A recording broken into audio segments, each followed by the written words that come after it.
ओम शांति। 22 सितंबर 2022। मीठे प्यारे बाबा के आज के मधुर महावाक्य। आज बाबा हमें समझाते कि हमें शिव बाबा की यथार्थ याद में रहना है।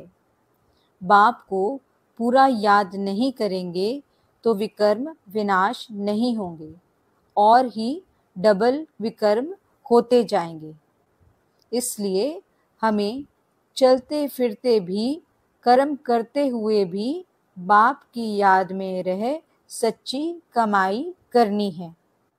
हम बच्चों को किसी भी बात में संशय उठाकर पढ़ाई नहीं छोड़नी है। ज्ञान प्रकाश से हमारी कर्मेंद्रियां शीतल हो जाती हैं, अवस्था एक रस हो जाती है। बाबा समझाते, माया की छाया से बचने का साधन है बाप की छत्र छाया, और याद ही छत्र छाया है। तो चलिए सुनते हैं आज की बाबा की मीठी प्यारी मुरली। बाबा कहते, मीठे बच्चे, जितना समय मिले सच्ची कमाई करो। चलते फिरते कर्म करते बाप की याद में रहना ही सच्ची कमाई का आधार है। इसमें कोई तकलीफ नहीं। पहला प्रश्न, जिन बच्चों में ज्ञान की पराकाष्ठा होगी उनकी निशानी सुनाओ। उत्तर, जिनमें ज्ञान की पराकाष्ठा होगी उनकी सब कर्मेंद्रियां शीतल हो जाएंगी, चंचलता समाप्त हो जाएगी, अवस्था एक रस हो जाएगी, मैनर्स सुधरते जाएंगे। दूसरा प्रश्न, शिव बाबा की याद बुद्धि में यथार्थ नहीं है तो रिजल्ट क्या होगी? उत्तर, कोई ना कोई विकर्म जरूर होगा। बुद्धि इतना भी काम नहीं करेगी कि हमारे द्वारा कोई विकर्म हो रहा है। बाप का फरमान न मानने के कारण धोखा खाते रहेंगे। गीत, आखिर वह दिन आया आज जिस दिन का रास्ता तकता था। ओम शांति। बच्चों को खातिरी हो गई है कि बेहद का बाप आया हुआ है। श्री कृष्ण को बेहद का बाप नहीं कहेंगे। यह गीत तो यहाँ के नाटक वालों ने बनाए हुए हैं। महाराज धीराज श्री कृष्ण के लिए कहते हैं। बाप कहते हैं, मैं तो नहीं बनता हूँ, तुम बच्चों को बनाता हूँ। तो इन गीतों से भी कुछ न कुछ अच्छा अर्थ निकलता है। बेहद का बाप गरीब निवाज जरूर है। जिस भारत को साहूकार बनाते हैं वह भारत अब गरीब बन गया है। भारत में ही उनका जन्म होता है और कहीं उनका जन्म गाया हुआ नहीं है। भले पूजा करते हैं कोई भी नेशन में यह चित्र हैं, परंतु जन्म तो यहाँ होता है ना। जैसे क्राइस्ट का जन्म और कोई जगह है, परंतु चित्र तो यहाँ भी है ना। तो भारत को गॉड फादर का बर्थ प्लेस कहेंगे।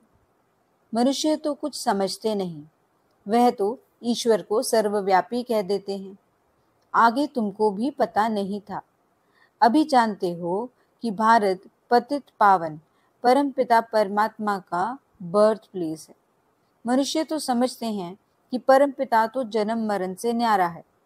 हाँ, मरण से बेशक न्यारा है, क्योंकि उनका अपना शरीर तो है नहीं, बाकी जन्म तो होता है ना। बाप कहते हैं, मैं आया हूँ, मेरा दिव्य जन्म है। और मनुष्य तो गर्भ में प्रवेश कर फिर छोटे से बड़े बनते हैं। मैं ऐसा नहीं बनता हूँ। हाँ, कृष्ण माँ के गर्भ में जाते हैं, छोटे से बड़ा बनते हैं। हर एक आत्मा अपनी माँ के गर्भ में प्रवेश कर जन्म लेती है। यह मनुष्य मात्र की बात है। मनुष्य ही कंगाल, मनुष्य ही सिरताज बनते हैं। भारत सतयुग आदि में डबल सिरताज था। पवित्रता की निशानी रहती है। पवित्रता का ताज और रत्न जड़ित ताज था ना। पवित्रता गुम हो जाने के बाद सिर्फ एक ताज रहता है। विश्व का मालिक थे, फिर पुनर्जन्म लेते लेते एक ताज गुम हो गया, फिर सिंगल ताज वाले बने। ये ज्ञान की बातें हैं। पूज्य से पुजारी बनने के कारण एक ताज गुम हो जाता है। राजाएं पतित होते आए हैं और जो पावन राजाएं सूर्यवंशी चंद्रवंशी पास्ट हो गए हैं, उनके चित्रों की पूजा करते आए हैं। जो पवित्र पूज्य थे वही फिर पुजारी बने हैं। उनको ही 84 जन्म भोगने पड़ते हैं। जो भारत कल पूज्य था सो अब पुजारी बना है। फिर पुजारी गरीब से पूज्य साहूकार बनना है। अब तो कितना गरीब है। कहाँ हेवन के महल थे, मंदिर के ऊपर भी कितने हीरे जवाहरात जड़े हुए थे, तो वे अपना महल तो और ही अच्छा बनाते होंगे ना। अभी तो कितना गरीब है। गरीब से साहूकार अभी तुम फिर बनते हो। पुरुषार्थ तुम बच्चों को करना है। युक्तियां रोज बतलाते हैं। जितना टाइम फुर्सत मिले यह याद की कमाई करनी है। ऐसे बहुत काम होते हैं जिनमें बुद्धि नहीं लगानी होती है। कोई कोई में बुद्धि लगानी पड़ती है। तो जब फुर्सत मिलती है, घूमने फिरने जाते हो, तो बाप की याद में रहो। यह कमाई बहुत करनी है। यह है सच्ची कमाई। बाकी तो वह है अल्पकाल के लिए झूठी कमाई। यह शिक्षा तुम बच्चों को अभी ही मिलती है।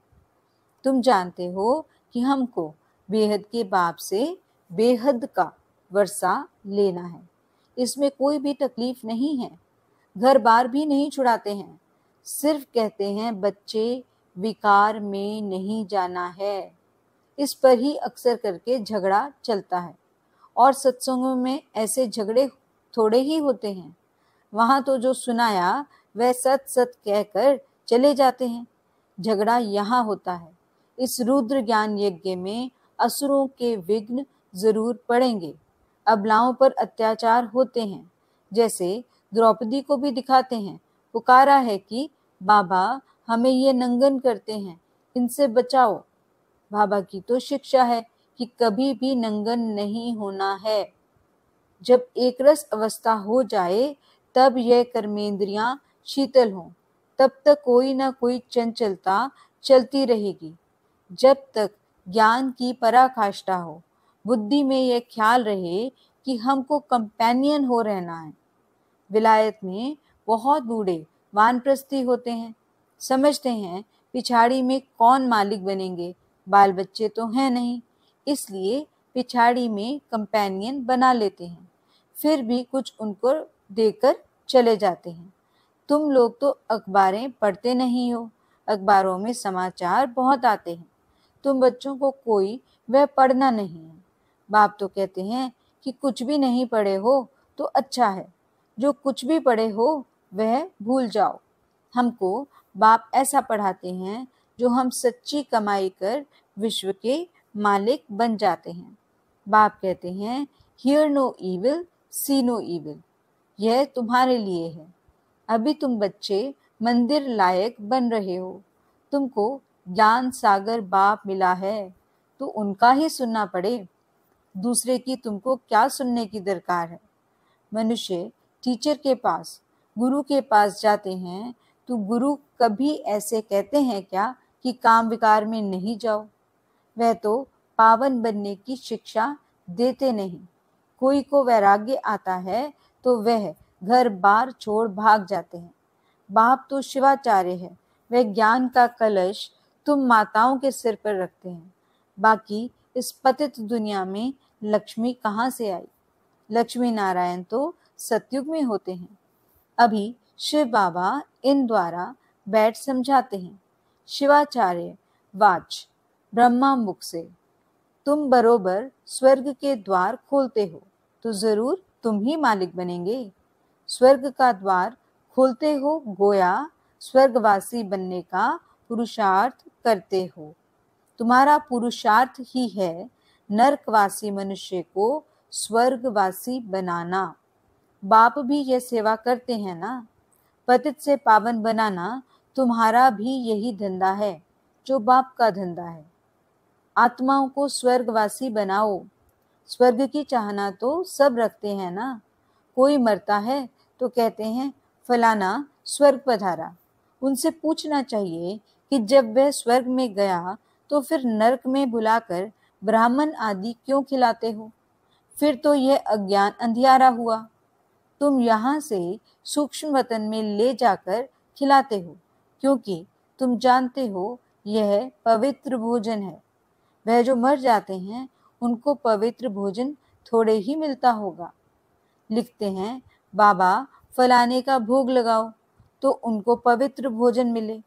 गाया हुआ है देवताएं भी ब्रह्मा भोजन को पसंद करते हैं। बरोबर तुम्हारी महफिल सूक्ष्म वतन में लगती है। ऐसे नहीं कि ध्यान कोई अच्छा है, नहीं, योग को ध्यान नहीं कहा जाता और ध्यान को योग नहीं कहा जाता। बाप कहते हैं मेरे साथ बुद्धि योग लगाओ तो विकर्म विनाश होंगे। वैकुंठ में जाकर रास विलास करते हैं, वह कोई कमाई नहीं है। मुरली तो सुन नहीं सकते। यह भोग आदि तो एक रस्म रिवाज है ड्रामानुसार। मनुष्यों की रस्म रिवाज और संगम युगी ब्राह्मणों की रस्म रिवाज में रात दिन का फर्क है। यहाँ से जाकर सूक्ष्म वतन में खिलाते हैं। इन बातों को जब तक नए समझे नहीं तब तक संशय उठता है।